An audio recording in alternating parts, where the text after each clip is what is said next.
करने दीजिए। मुस्लिम मैं दे रहा हूँ ना डेटा। नहीं, आप मुस्लिम समाज मदरसे तो बना रहा है, अपने ही बच्चों के लिए अब मदरसे नहीं बने। कौन था पता ही नहीं इनकी जाति। मेरे गौर से किसी ने सियासत नहीं की थी। राजनीति के गुनाहगार मुगल भी थे, राजनीति के गुनाहगार अंग्रेज भी थे, राजनीति के गुनाहगार हमारे यहाँ सुनिए बहुजन समाज पार्टी भी थी। मुझे देखिए, मैं मान रहा हूँ, मैं गमगीन हूँ, मैं मान रहा हूँ कि मैं गरीब हूँ, लाचार हूँ, मैं अपना वोट देता हूँ। आप मुझे बताइए कि देश के अशरफ मुसलमान हैं जिसके पास रियासतें हैं, जमीनें हैं, एजुकेशन था, जामिया मिलिया जैसे कॉलेजेस हैं, उन्होंने इस देश में शोषित बच्चों के लिए कितने इदारे बनाए। मैं आपसे बार बार शंभू भाई ये कह रहा हूँ, मुझे आप मौका दो, डाटा इकट्ठा करने दो, फिर हम मिलेंगे, डाटा की बेस पे हम बात करेंगे। मुसलमानों के लिए मस्जिदें बनवाना इम्पोर्टेंट लग रहा है, हर किसी को अपने धर्म मानने की आजादी है, लेकिन आप बताइए कि जिस समाज के पास जमीन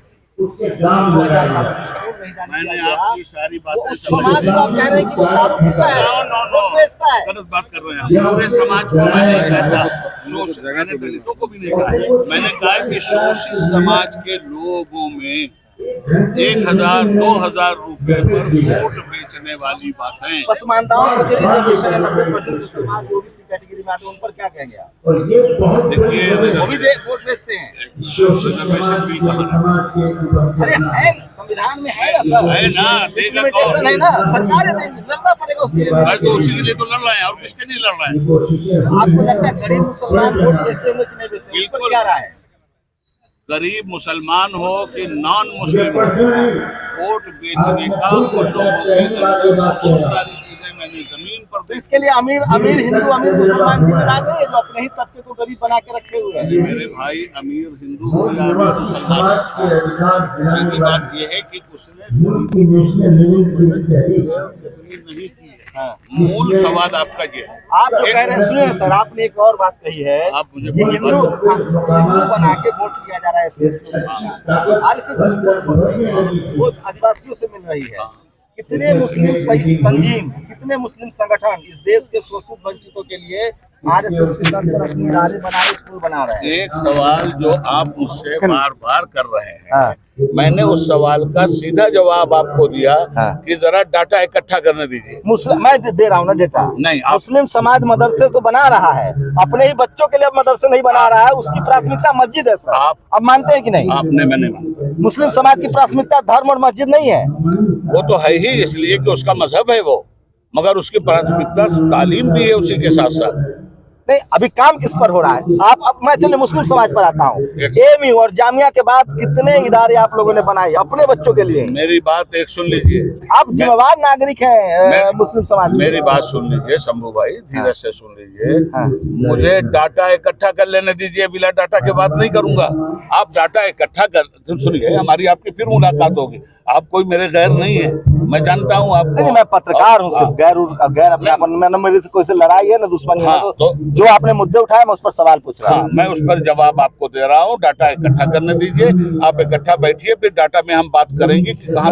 मैं पहली बार मिला हूँ इनसे और मुझे नाम नहीं पता है, माफी चाहता हूँ। मेरा नाम उबैदुल्लाह खान आजमी है। आजमी साहब हैं। एक बात तो है कि इस देश में धर्म के नाम पर मुसलमानों पर अत्याचार बढ़ रहा है, लेकिन सवाल वही है, इन्होंने अभी बात कही है कि इस देश के तमाम लोगों को सड़कों पर संविधान के साथ आना पड़ेगा, ये भी बात इन्होंने कही है। इनका ये भी आरोप है कि जो गरीब लोग हैं, जो शोषित वंचित समाज के, जो SC ST OBC के लोग हैं, वो अपना वोट बेच रहे हैं। मैंने इनसे इसलिए इंटरव्यू करना उचित समझा कि सवाल ये है कि इस देश के जो अमीर लोग हैं, क्या उनके लिए आप इस देश के 90% गरीबों के लिए एजुकेशन जरूरी है, उसके बच्चे के लिए अस्पताल जरूरी है, या इन लोगों को अपना धर्म बचाना? फिर कह दीजिए कि आप। हाँ, उनके डाटा के बाद फिर मैं आपसे बात करूंगा। हाँ, मैं बिल्कुल बात करूंगा, लेकिन मैं फिर वही सवाल छोड़ रहा हूँ।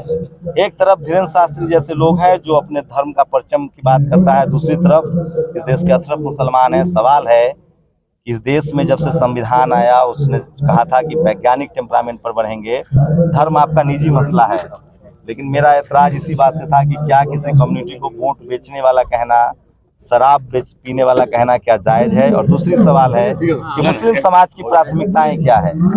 उसकी प्राथमिकताएं मस्जिद है, स्कूल है, वो तो समाज को तय करना है। मैं जिस कम्युनिटी से आता हूँ, SC ST OBC माइनॉरिटी किसान जातियों से हूँ, मैं आपको कह रहा हूँ कि आप लोग किसी भी कीमत पर, धर्म आपका निजी मसला है, संवैधानिक रूप से आप स्कूल, कॉलेज, यूनिवर्सिटी, अस्पताल की तरफ बढ़िए और पूरी बातचीत पर अपनी प्रतिक्रिया जरूर दीजिए। मेरी कोशिश थी कि मैं अपना सवाल पूछ लूँ, ऐतराज जताऊँ। डेमोक्रेसी आपको मौका देता है, इनको भी बोलने का